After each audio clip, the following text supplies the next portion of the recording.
Have you heard about the Irish-American billionaire, a man by the name of Chuck Feeney? 4 decades ago, he was one of the richest men in the United States, a billionaire. And then he did something truly extraordinary. Now, we all know what most billionaires do. They take their fortune and their influence and they use it to get richer. The most famous example of this is Jeff Bezos, founder of Amazon. He is the richest man in the world and will soon probably be the world's first trillionaire. But Chuck Feeney set out with a very different goal. He decided he wanted to die poor. He was going to give away his entire fortune. And how hard was it for Feeney to do that? Well, it took him 38 years. 38 years of hard work, during which time his only job was to give his money away. And he did it. And he only finished a few weeks ago and settled down to a modest retirement. 38 years. And during that time, he gave away $8 billion. Now, a few people have certainly lauded Feeney for what he has done. But you know very well that most people struggle a little bit to understand him. For most people, the goal of our lives is the opposite of giving everything away. And maybe that's understandable for people who don't have a lot. But it's also true for most people who, like Feeney, have more money than they could possibly spend for the rest of their lives. Because let me tell you, if it takes 38 years of hard work to give away your fortune, well, you could absolutely do nothing at all and comfortably live on what you have for far more than the span of your life. Most people who have lots of money do believe that they need more. And the more money you have, of course, the easier it is generally to get more. And so once people get in that billionaire category, they tend to only go up and up. But let's just pause and think about that. Does it really make sense? If you already have more money than you could possibly spend in a lifetime, so much that it would take you 4 decades to give it away, why exactly do you need more? I mean, what practical use is it to have more? None. You are no more secure with $2 billion than you were with one. But you see, it's not about money or about spending power. It's not even about security. It's kind of mostly about keeping score. The number one reason why most people want more is so that they can have more than the other people around them. For most people, it doesn't matter how much money you have. What matters is that you have more people than the other people in your life. And if you don't, that's when you feel truly poor. Now, all of this springs from the assumption we have about prosperity. We work under this assumption that prosperity is basically a limited commodity. There's only so much of it to go around.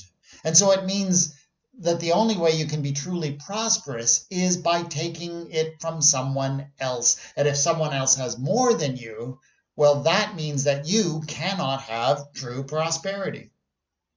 And so we all get stuck in this endless game of trying to have more than anyone else, a game that only one person ultimately can win. In such a world, Jeff Bezos is the obvious winner, and Chuck Feeney is just incomprehensible.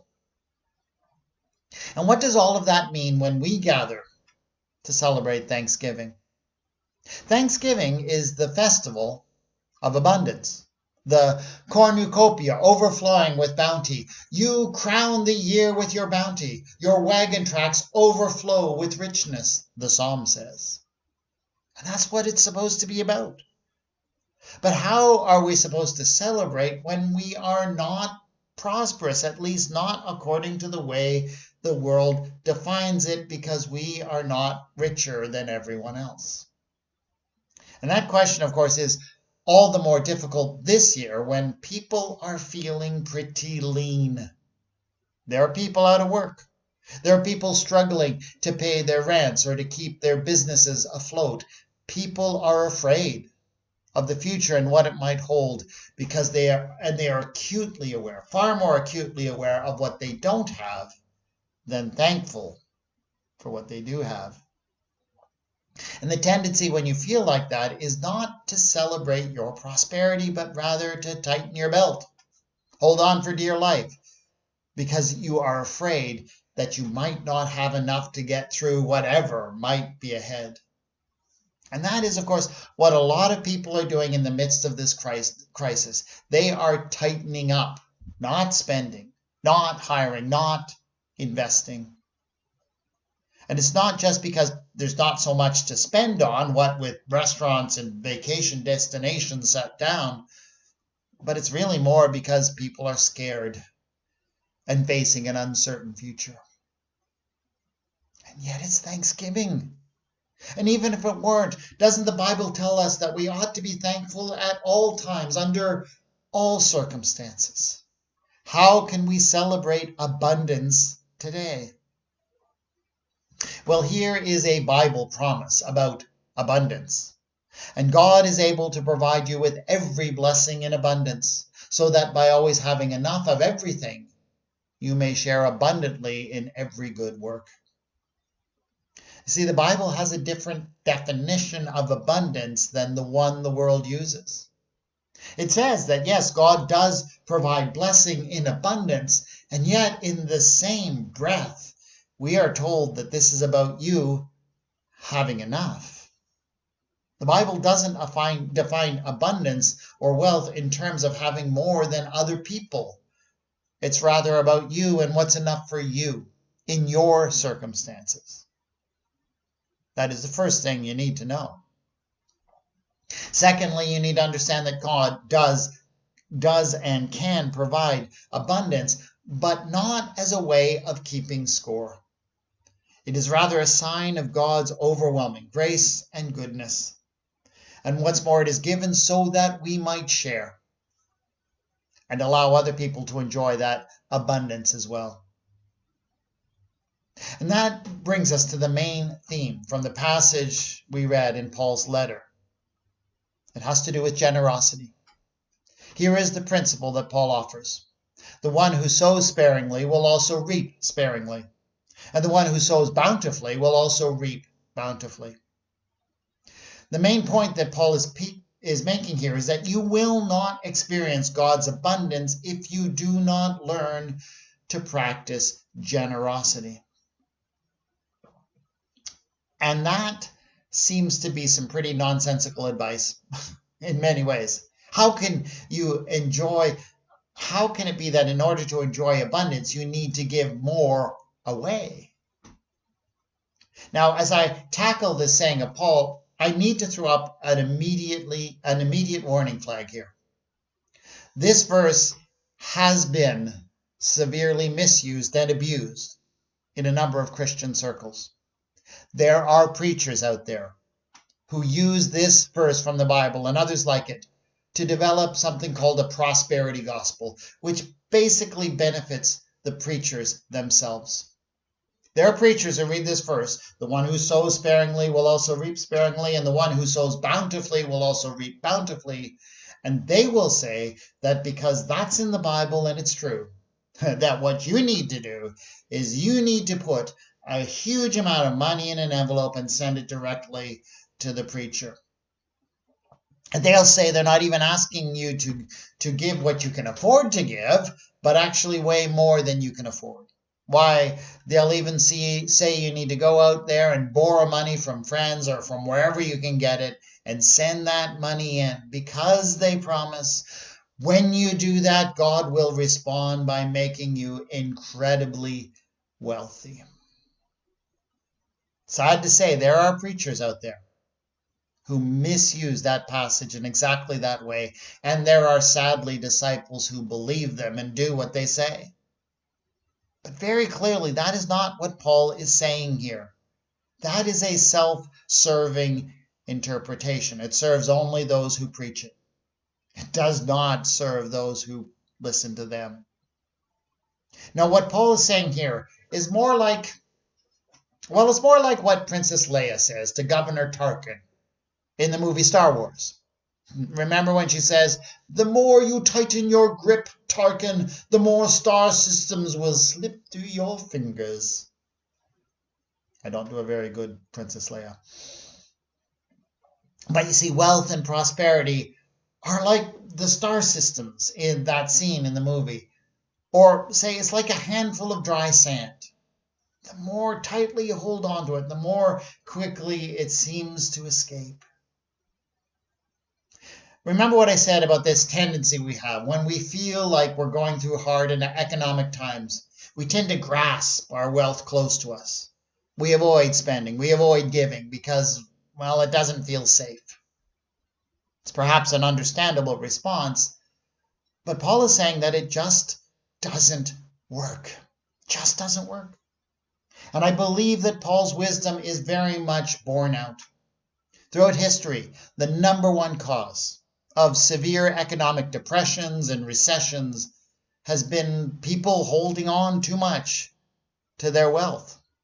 Because you see, when wealth stops circulating, that's what causes economic crashes. Money is the lifeblood of the economy. When it stops circulating, that leads to more job losses, more business closures, which of course only makes people feel more fragile and more apt to hold on to their wealth, and you get a crisis that tends to spiral on and get worse and worse. And so Paul says, if you want to experience true prosperity and abundance, you cannot hold on too tightly to what you possess. And there is wisdom in that. Wisdom we need to be listening to right now. It is my belief that it is God's desire for us to experience God's bounty in this world. But Paul is saying you will not experience it if you are seeking to rely for your security on holding on to what you have as tightly as possible. You need to learn to hold on to what you have loosely. This is a moment when one key thing a person of faith can do is actually spend. We need to find ways to spend what we have. And I'm not talking about spending frivolously or foolishly, but I know that out of fear, people are hesitating to make necessary or helpful expenses. They're hesitating to pay more to the people who work for them or say who serve them at a table. But this is a time when we can actually express our faith in God, that God will provide by spending, especially, of course, for local businesses. And God's promise is that will bring blessings to all of us. And I wouldn't hesitate to say that such blessings include a stronger economy for all. And of course, the other way that Paul is saying that we can hold loosely to our wealth is by finding ways to give generously. And I do not say that in order to tell you that you must give in particular ways to the church. I mean, sure, such gifts would be greatly appreciated and well used, but that is not the point of what Paul is saying. What he's saying is that if you want to experience God's abundance, you simply must find an outlet for your generosity. And I honestly don't care what that outlet is. But if you do not find it, you will find yourself a servant to your wealth and not its master. And you will not be experiencing the bounty that God has promised to you. And I believe that is one reason why Chuck Feeney decided to give away his fortune, so that he could experience such freedom and such bounty. And from everything that he has said, he is happy and relieved and feels truly blessed. Meanwhile, the wealthiest people in the world seem to find themselves in an endless battle to get more money for themselves so that they do not feel poor because someone else has more. They have no idea what true bounty and prosperity are. Let's pray. Holy God, we thank you that you give us blessing in abundance. Help us to enjoy that prosperity with gratitude, not holding on too tightly to what we have, and practicing generosity. Amen.